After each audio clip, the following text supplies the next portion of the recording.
Hi guys, this is lesson 9-5. It's called Solving Quadratic Equations by Using the Quadratic Formula. Make sure you are taking notes here and that you have labeled your notes really obviously. So when we do our little notes tour, it'll be super easy for me to see that you started off this lesson by putting a nice title there. And today we're going to talk about the quadratic formula. So if you've seen this before, you might have even memorized it. And what I'm going to ask you to do is every time you need to use it, if you would write it out and say it to yourself. For some reason, this is a really sticky formula that gets stuck in your head, which is great because it is really useful. You can create the quadratic formula by yourself. It actually took me years to get confident enough to think I could do this.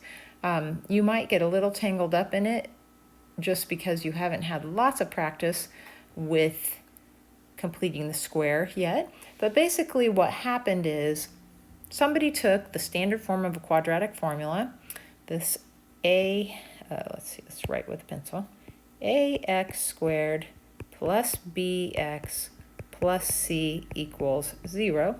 And somebody took this, used completing the square, and solved it all the way until they had x equals a negative b plus or minus the square root of b squared minus 4ac all over 2a. And I have actually did a demonstration how to do this, completing the square. You do not have to know how to do that right now. Don't have to be able to do that. I used to be just so very, very thankful that someone else had made this formula so that I didn't have to reinvent it. But if you're curious, I made a video of solving that, and you're welcome to look at that. But we're just going to go over a few examples of how to use it today. So the first example is this.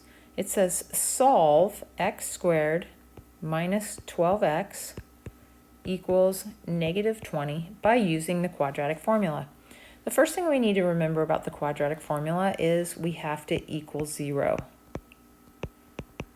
So we'll have to rearrange this so that it equals 0. Let's go ahead and add 20. This is kind of the opposite of what we were doing when we completed the square. We needed to clear out that last number c, but when we're using the quadratic formula, we are going to actually gather everything to look like this so that it equals 0. All right, now I know that a equals 1, b equals a negative 12, and c equals 20. When I first started using the quadratic formula, I made so many little mistakes. I was very frustrated, and I discovered that I needed to make that list. I needed to write out a equals 1, b equals negative 12, and c equals 0 so that I could keep straight what those different numbers were. Okay, so now we're going to fill in the quadratic formula. Again, I love to take the opportunity to reinforce it, to memorize it. X equals a negative b plus or minus the square root of b squared minus 4ac all over 2a. We're going to fill in the numbers that we know. X equals a negative negative 12 plus or minus the square root of b is negative 12 again, squared minus 4 times a, which is 1, c, which is 20. And lots of times I go ahead and put these numbers in parentheses because sometimes we have minus a negative here, and it gets easy to make a mistake with that. Okay, this is all over 2 times a. All right, let's simplify. Negative 12 is just positive 12. We still have plus or minus, and we need to simplify what's going on underneath the square root sign right here. So negative 12 squared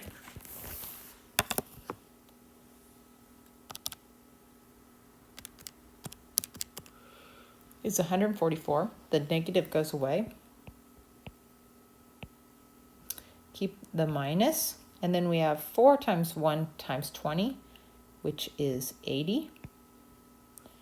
Come back and do that math in a minute. Let's go ahead and write all over 2a, which is 2 times 1, which is 2.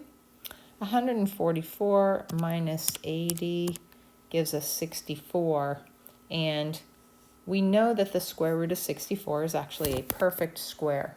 If you see a perfect square here, it actually means that we could have factored this.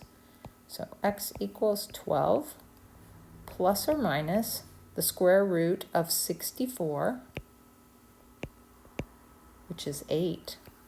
And there's that plus or minus over 2. So we have two things to solve. In fact, I can go back and just write it like this. Let's make this one the plus and this one the minus. 12 plus 8 is 20, divided by 2 is 10. 12 minus 8 is 4, divided by 2 is 2. So I have two numbers here. These are my x-intercepts. Let's say this is 2 and this is 10. And I believe we had a smiling parabola. So it looks something like this. And we were looking for these places right here.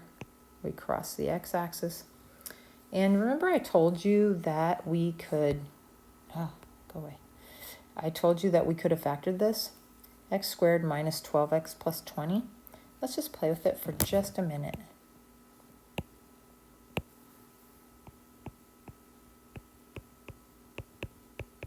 Just want you to keep making connections. If I was factoring, I would look at factors of 20, 1 and 20, 2 and 10. That's going to be it. 4 and 5. And so positive times positive gives me positive, but negative times negative gives me negative, and I need it to be negative when I add it. So all of these were negative, and I know that negative 2 and negative 10, take a note, negative 2 and negative 10 were my factors. I have x minus 2 times x minus 10 equals 0. Then I set each of these little guys equal to 0, and I will get my two x-intercepts. Okay, so there is more than one way to solve these, but I want you to continue to make connections. The factors are where we're crossing the x-axis. All right, we're starting to know so many things that I could spend so much time on each problem. Let's do example 2. It says solve each equation using the quadratic formula and round to the nearest tenth if necessary. So if they don't always come out nice like that last one, if they do, they are factorable.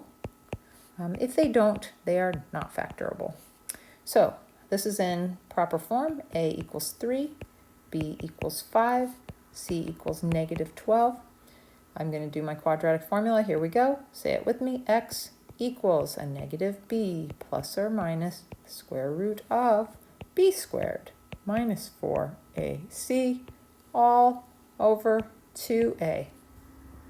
So now I'm going to fill that in. X equals, b is 5, so a negative b is negative 5 plus or minus the square root of b squared is 5 times 5 or 25 minus 4 times a times c all over 2a, 2 times 3. All right, the hard work is usually under here. We call this the discriminant. We'll talk about that in just a minute. 4 times 3 times negative 12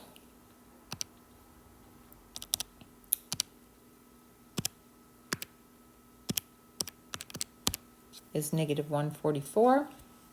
So underneath here we have 25 minus a negative 144. Be careful with the negatives, or you're going to have something that falsely shows you not having any solutions, or who knows.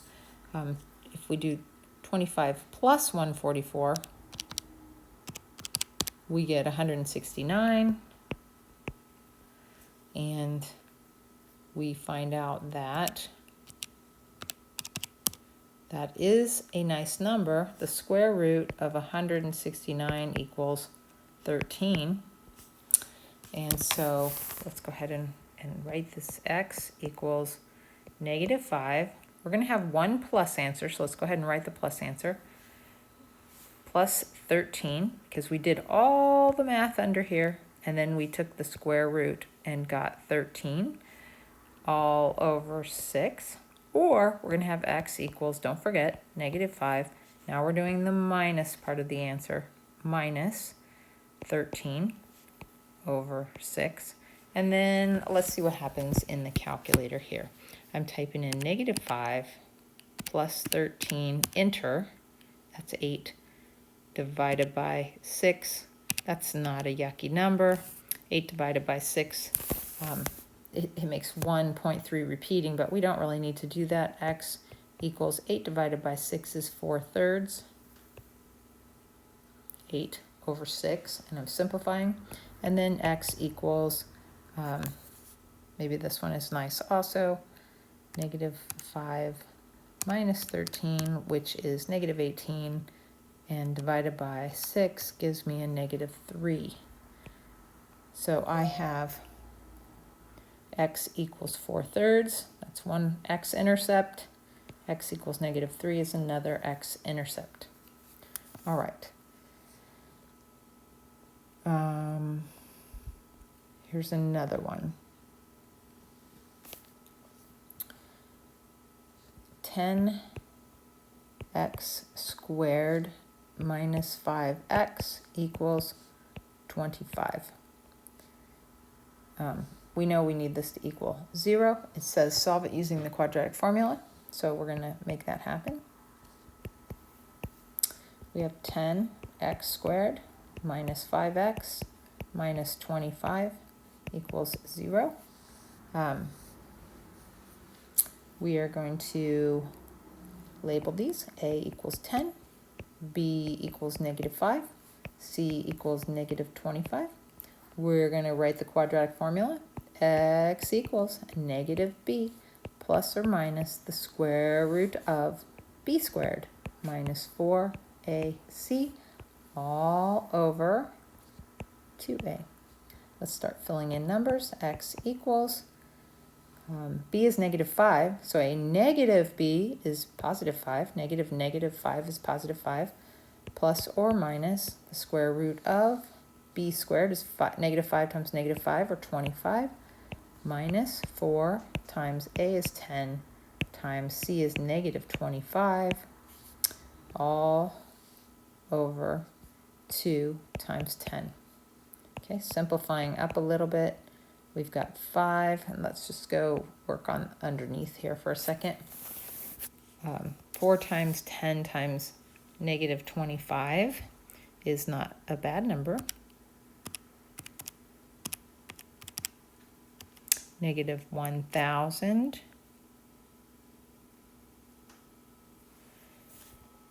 And then we have 25 minus a negative 1,000, which is plus. So we get 1,025. And is that a nice square root or a bad square root? I'm thinking it's not nice. Square root of 1025 is a decimal. So let's go ahead and write this like this. Plus the square root of 1025 over 2 times 10 is 20. And we have x minus 5, or x equals 5 minus the square root of 1025 over 20. And we can use our handy dandy calculator to figure out what that is. I know it's not going to be nice, so I'm going to go ahead and put about equals 5 plus the square root of 1025. Enter, it's 37.01562119, etc. We're going to hit divided by 20, which gives me 1.850. Let's just call it 1.85. And this one is going to be, oh, I think the problem said nearest tenth, so we'll go 1.9. 5 minus the square root of 1025 is negative 27.01 divided by 20 gives me a negative 1.350, so negative 1.4 about. So we have this one and we have this one for our roots. All right, example 3 says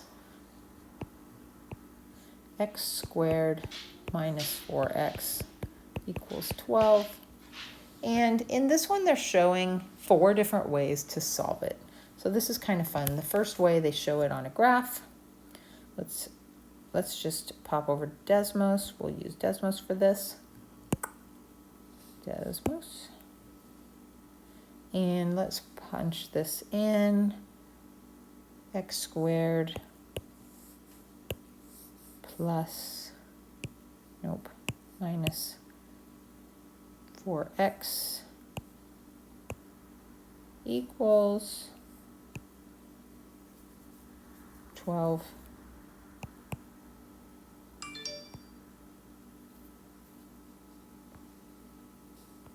That's way down there.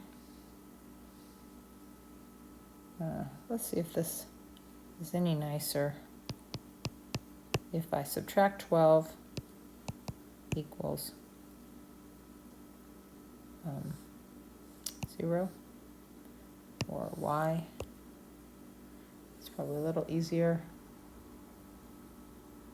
And then we can see that we're crossing here.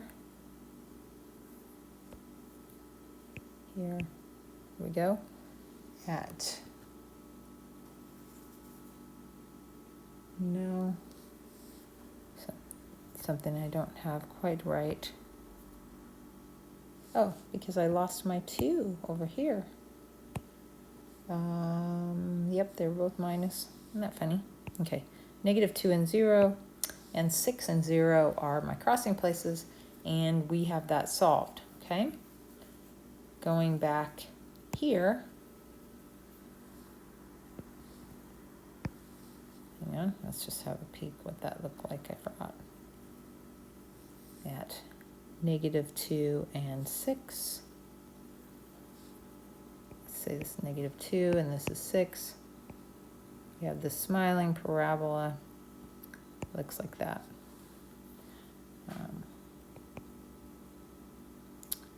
Let's write it like this. X equals a negative 2 and x equals 6. All right, the second way we can graph it is to factor it. So if I have x squared minus 4x minus 12 equals 0, then I want factors of negative 12. 1 and 12, 2 and 6, 3 and 4. And when I multiply, they're negative, so I need a negative and a positive. When I add their negatives, so I'm going to make the big ones negative. And they have to make a negative 4, so let's choose these.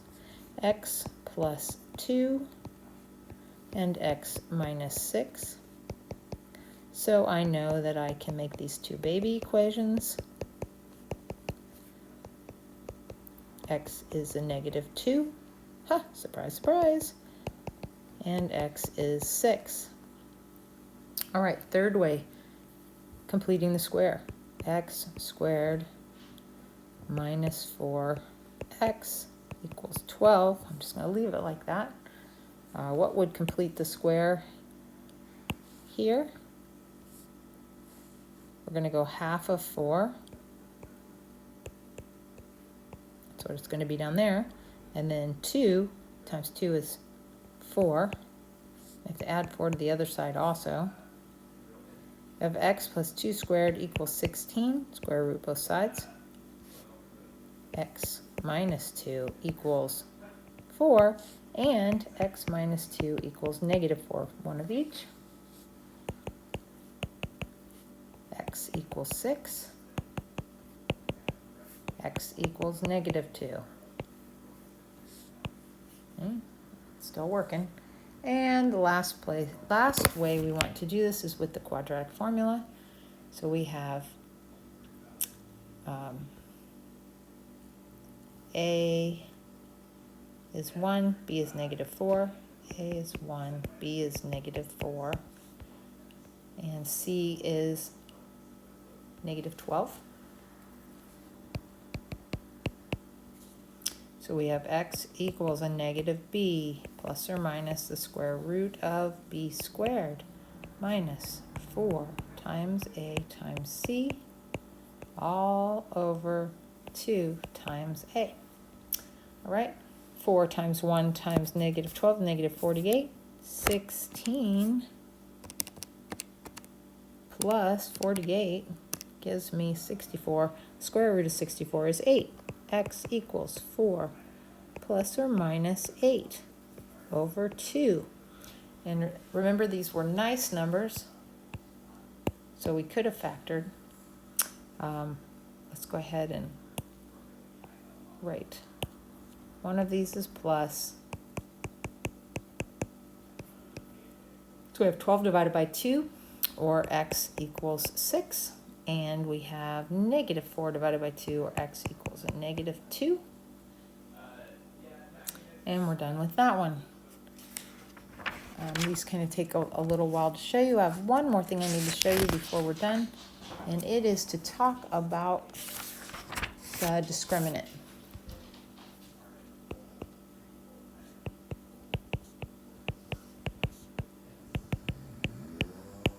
Okay, the discriminant is the part of the quadratic formula that goes like this: b squared minus 4ac. Once you've done the hard work of figuring out what this number is, you will know how many solutions there are. So if b squared minus 4ac is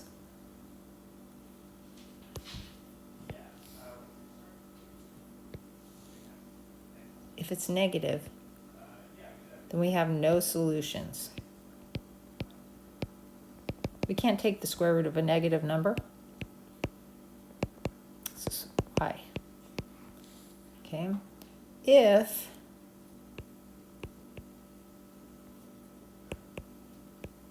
the discriminant is 0,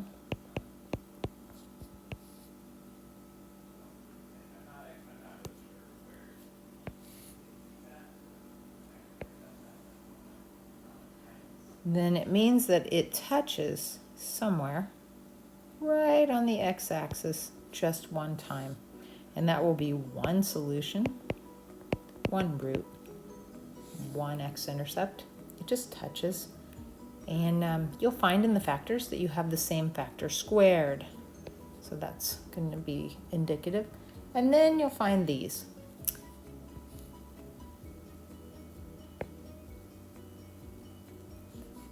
And they have 2 crossing places. And that is if the discriminant is positive. If it's just a positive number, then there are 2 solutions. All right, that's about it for now. Let me know what you still have questions on.